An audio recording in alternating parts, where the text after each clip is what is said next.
زه شیرین خان ناصر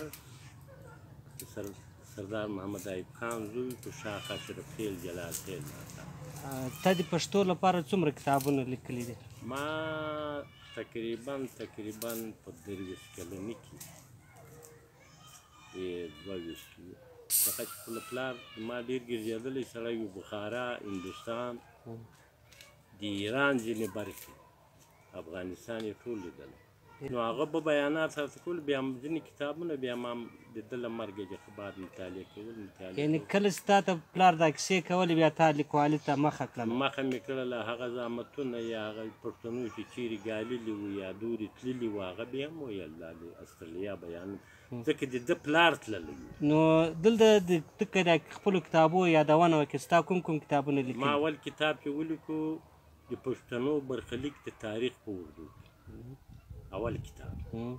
بیا مې دوم کتاب چې بیا شروع کاوه د هوتکي دور چې کوم ایران صفوي حکومت ظلمونه کړي وو او بیا میرویس خان په رهبري باندې یو انقلاب راغی کندهار چې صفوي حکومت ریښې یې ورکښته کړي او مقابلې چارې ورسره وکړي.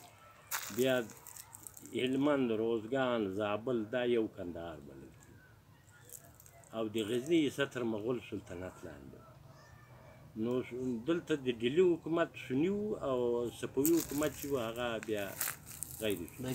به نورو کتابو یادونه مو وکړه؟ نو په هغه په مرحله چې کوم سقوط د هوتکیانو شروع او سقوط راغلی ده، ما یو کتاب لیکلی دی د افغانستان د هوتکي دورې سر ملي مبارز د ټول شفا اعلی شفا سالار غالب سیدال خان د ایران فاتح تاریخي ملي نارې په نامه باندې په 1999 کې چاپ. بل کوم کتاب لیکلی؟ بیا مې ولیکو د پښتنو قبیلو مینې، شجرې او نومیالي، هغه بیا کوچنی و، بیا مې ورباندې غټ په دوم چاپ کې چې هغه 1456. ته داسې راوړه داسې دا څو مخه لري؟ 1456. ته راوړه.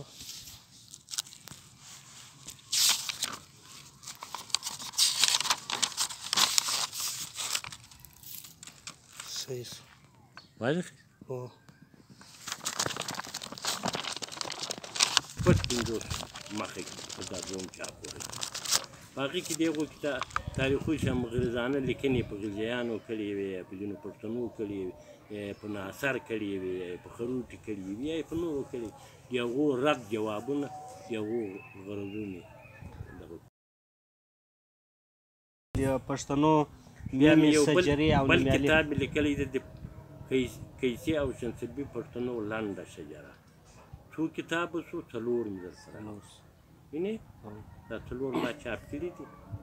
نور خو نو زه مطالعه کله کله وارې کوم، وخت هم داسې راباندې راغی چې هغه عمر هم تقاضا وتلو ده، بل بیا مشکلات هم اقتصادي شته. نو دی پښتنو مینې، شجرې او نومیالي، په دې کې تاسې د استرالیا یادونه کړې وه.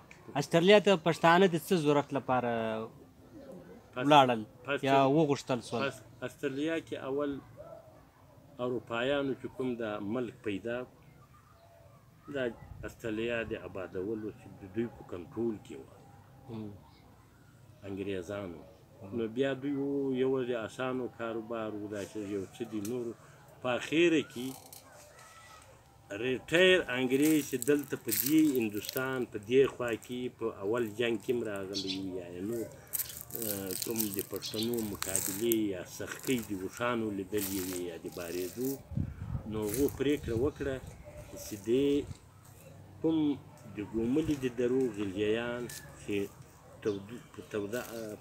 د ژمي په موسم دی د هندوستان ګرمې علاقې ته راځي او یا د کورمې د علاقې یا د پېښور د درو، د دغو خلکو څخه به داسې خلک راولي چې هغه د اوښانو په روزنه کې ماهر دي او په سختي کې هغه کار کولی چې دوی د کټو جوړول هم زده وو، د اوښانو تربیه یې هم زده وه، د چلولو تربیه یې هم زده وه. نو غلجیانو زیاته برخه پکې بیا یې بوتلو. هغه ځینې خلک چې دلته وو هغه یې د چین په نامه یوه بیړۍ وه یا په بل نامه وه، د کراچۍ د بندر له لارې دغه حیوانات او دغه انسانان چې د دوی د روزنې دپاره وو دا یې په دغو بېړیو کې استرالیا ته وړو.